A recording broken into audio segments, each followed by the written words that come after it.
Krishna, dear friends, welcome back to another episode. We are discussing Bhagavad Gita, chapter 1. We take chapter 1, text 4, shloka number 4 today onwards, and we'll see where we can go. These verses mainly describe the names of great warriors, and text 4 says, Atra Shura Maheshwasa Bhimarjuna Samayudhi Yuyudhano Viratascha Drupadascha Maharataha. This is again Duryodhan saying he is relating this uh, kind of a litany, a order of who's who are the big guys who are helping him, and telling this to his guru Dronacharya. Here in this army are many heroic bowmen equal in fighting to Bhima and Arjun, great fighters like Yuyudhan, Virat, and Drupad. Now, the Pandavas' names are famous as much as people have read the Mahabharata, but names like Yuyudhan, Virat, Drupad, of course, his daughter Draupadi. So, Drishtadyumna in the previous verse was mentioned as a very, very formidable obstacle, and others are now being taken into that consideration because each of them was as formidable as Bhima and Arjun. Now, Duryodhan has this, I hope we can call it his childhood memory. Every time they would try to play pranks, pull some mischief on the Pandavas, if it was something to do with archery, Arjuna would excel.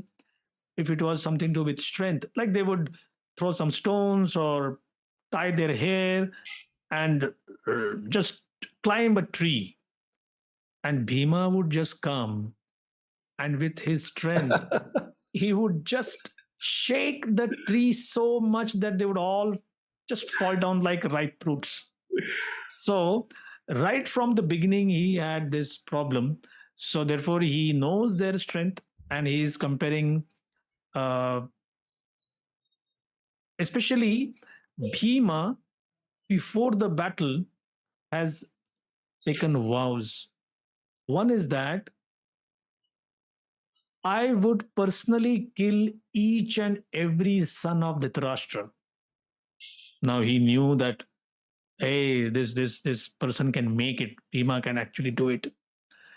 And in that unfortunate episode when Draupadi was being insulted, Duryodhan had uncovered his thigh. He had taken his garments and he had kind of exposed his thigh, motioned to Draupadi, saying, "Come and sit on my lap.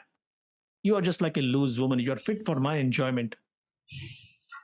Thirdly, Bhima had vowed to tear open Dushasana's chest. Dushasan is Duryodhana's second in command.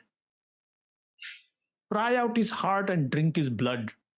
Now, sometimes people say that, hey, you are Vaishnavas and you're supposed to just take your bead bag and chant. Well, a Vaishnava is not a timid person. Just like a nicely trained commando, just because he's sitting silent, it doesn't mean that he's not powerful. When given the orders, he can wreak havoc. But without the order, he's as harmless as anything. So this is something which Duryodhan actually feared. And then he also, in the next verse, Dashtaketushchekitanaha Kashirajascha Viryavan Purujit Kunti Bhojascha Shaibyascha Narapungavaha. There are also great, heroic, powerful fighters like Drishtaketu, Chekitan, Kashiraj, Purujit, Kunti Bhoj, and Shaibya. Again, these are names which many of us do not know. I also don't know the actual history behind what they did. And I think this question comes, hey, what kind of spiritual progress do we make when we read the Bhagavad Gita and chant these names? If you say we are chanting Hare Krishna, we are chanting Ram Mantra, Shri Ram, Jai Jai Ram, Hare Krishna, at least there is some gain. Wait a minute.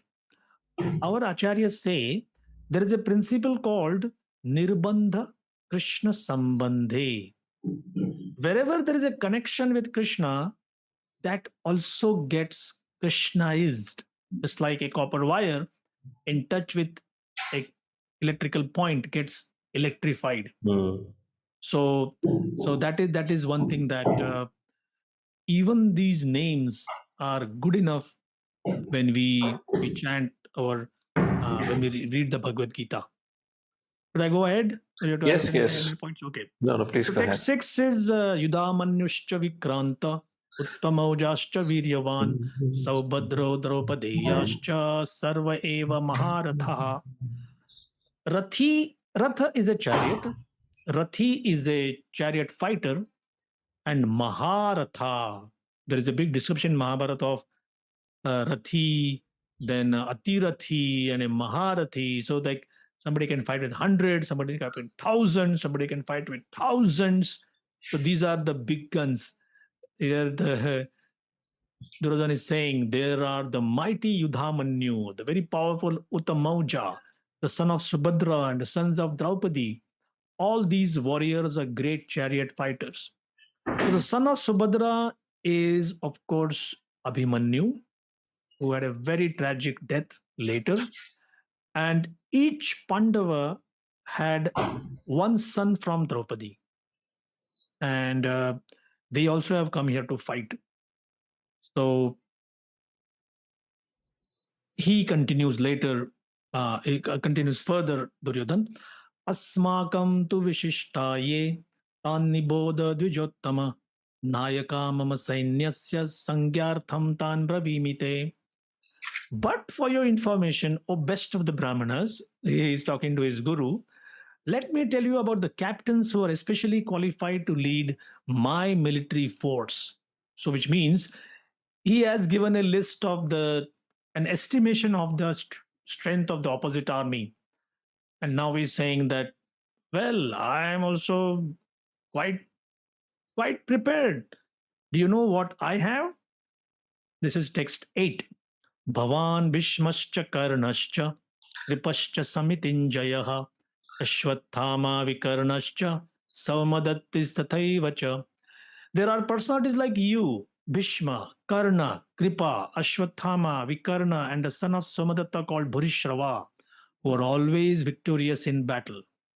Now, again, just see how this diplomacy can never leave him. He's telling his guru, you, personalities like you. Then Bhishma, again, Bhishma won't be unhappy if a Brahmana is mentioned first. Karna, well. Karna is a half brother of Arjun and had taken a vow, as you rightly said. He said, as long as this Bhishma old man is here, I'm not going to fight. But word will spread, right? What Duryodhana has said. So he wants to make sure that, oh, well, Karna's name was also taken. So here he is kind of rewarding loyalty. He's giving brownie points for being loyal. Kripa. Kripa is another Brahmana. Ashwathama is Dronacharya's son. And Vikarna. Now, why should Vikarna's name come? Vikarna is not a big name fighter. He's certainly not like Bhishma, Drona. Well, while Draupadi was being insulted and Draupadi was looking at the whole assembly hall, it was Vikarna who stood up and objected. Although he's junior, he had the guts, he had the gumption to tell Duryodhana, you are doing wrong. This is nonsense. A chaste woman like Draupadi cannot be molested, cannot be insulted like this. So Duryodhana is thinking, my God, this guy, there he had the courage to say that. Today, if he becomes sympathetic to the Pandavas and might defect to the Kaurava army, defect from the Kaurava army. So he flattered him by including his name among the more powerful fighters. Now, sometimes said how pathetic you can get just in order to keep the status quo, keep people happy. Oh, I mentioned you first, then I mentioned him, and then I mentioned him third. Look, I mentioned you in the first list. Gosh, that's what diplomacy is. And sometimes for people, it's like it's just difficult. You cannot continue. Any point from your side? I was just thinking in this direction when this is kind of a team coming together to deliver. Yeah. Within a team, when everyone has their own agenda, when they're kind of missing a common vision, then this kind of buttering and all this kind of thing is required. We don't read so anywhere when we're going to read further. Also, Sanjay describing such things for Pandavas. Yeah. Nowhere it was mentioned that Yudhishthira Maharaj came down and he's comparing the strength and saying how great our warriors are. Nothing like that. I mean these I mean this kind of a motivational talk. People are too much tuned today to motivational speakers. By the way, you can hear Duryodhan. We're kind of hearing the Duryodhan's motivational talk here. Duryodhan is making a motivational talk, a speech here, but it kind of indicates there is an inherent fear. He understands that probably everyone does not really align with my goal. Everyone have their own agenda. So there were even Karna, as you said, Karna is not there, but he still made a point to address Karna because who knows if Karna gets to know, and he says, "Hey, he didn't respected me, and he I'm walks." not going to fight. I'm not going to fight. He didn't tell my back my name. Yeah. Yeah, anyways, he decided to walk back. And what if he says that I did not address his name? So when this question comes where people are too much worried about their own self-respect or their own kind of a position in the team, the result is the team will not be successful, as we see down the line. Duryodhan had a huge army, almost 1.5 times the size of the Pandavas. He had the warriors who can never get out. Imagine you're playing a test match and the umpire has already declared, I'm not going to make the batsman out ever. The 5 days you have the two batsmen playing, how do you ever win the match? There's no chance the Pandavas can ever win the war. No chance. So why would Duryodhan be fearful? He knows about, you mentioned in the previous podcast, Bhishma Pitama has Ichcha Mrityu. So does with Dronacharya. It's not that he can be killed off unless he decided for himself, Kripacharya like that. So yet Duryodhan was fearful. Somewhere when people are driven by selfish motivation, or let's say if a leader is driven by selfish motivation, he also knows people are, my subordinates are up for their own gain.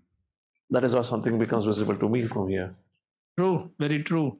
In fact, just wait till what our acharyas talk about what he says next. In text 9, he says, Anye cha bahava shura madarte tyakta jivita nana shastra praharana sarve yuddha visharada. There are many other heroes. So if somebody says, hey, he didn't take my name, he said, no, there are many other heroes who are prepared to lay down their lives for my sake. All of them are well equipped with different kinds of weapons and all are experienced in military science.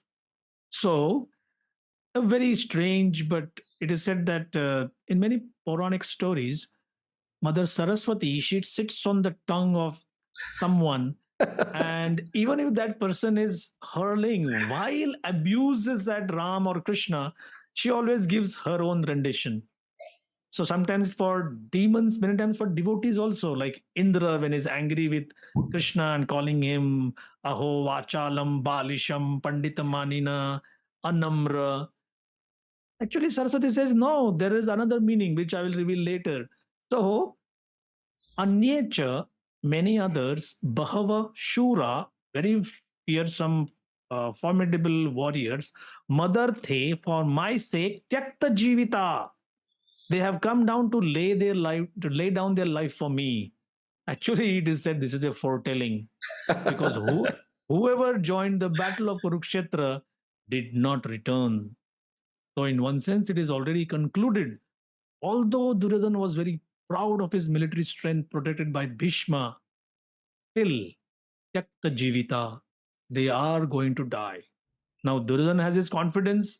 As you rightly said, he's a motivational speaker. He has pumped up everybody, he has pumped up himself. It's like all the affirmations, I'm going to win, I'm going to win, I'm going to win.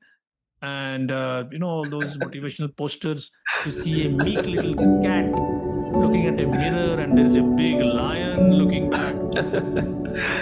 All that has a shelf life. All of that is going to end. No amount of puffery, no amount of helium sized balloon, helium filled balloons are going to help. So that's what happens in text 9. Pretty interesting. So yeah, I mean, that's what I entirely echo with the thoughts that you just shared, Prabhuji, on this aspect. Prabhupada also writes in the purport, which means it is already concluded by none other than the leader. You all gonna die. Probably they didn't pay much attention because they were already pumped up by his motivational talk. They didn't Exactly. envision. They didn't envision we're gonna die. So sometimes, motivation talks can be dangerous if it has not been heard from the right person. They can pump you in the wrong direction, giving you the false hope that I'll be there behind you, helping you. A lot of motivational speakers around. Be careful of it. And at one point, there are two kind of motivational talks going on here. Right now, we hear about Duryodhan, but the actual, I often make a statement: the original motivational speaker that our world has ever seen, or had ever seen, or has ever seen in that way, is Lord Shri Krishna. Lord Shri Krishna is going to really help and talk to Arjuna. And see, Arjuna says later on, we'll read, he doesn't want to do it, he ends up doing it. So, like that, we'll see that. So, yes. So, how do we take it forward? We continue for the next podcast, for the next set of verses. We'd like to add something to it, Shyamananda Prabhu. So we will take from the next verse, because that also is like a cusp at a point where Duryodhan makes a statement about the strength of both the armies, and in fact, like a cryptic clue is given in his statement that, oh, we are immeasurable, and what exactly is the meaning, that we will see when we meet next. Thank you so much. A wonderful rendition of this set of verses. So thank you all for joining us. Thank you, Shyamananda Prabhu. Thank you for all. this See you wonderful back reading. soon. Hare Krishna. Hare Krishna. Thank you, everyone.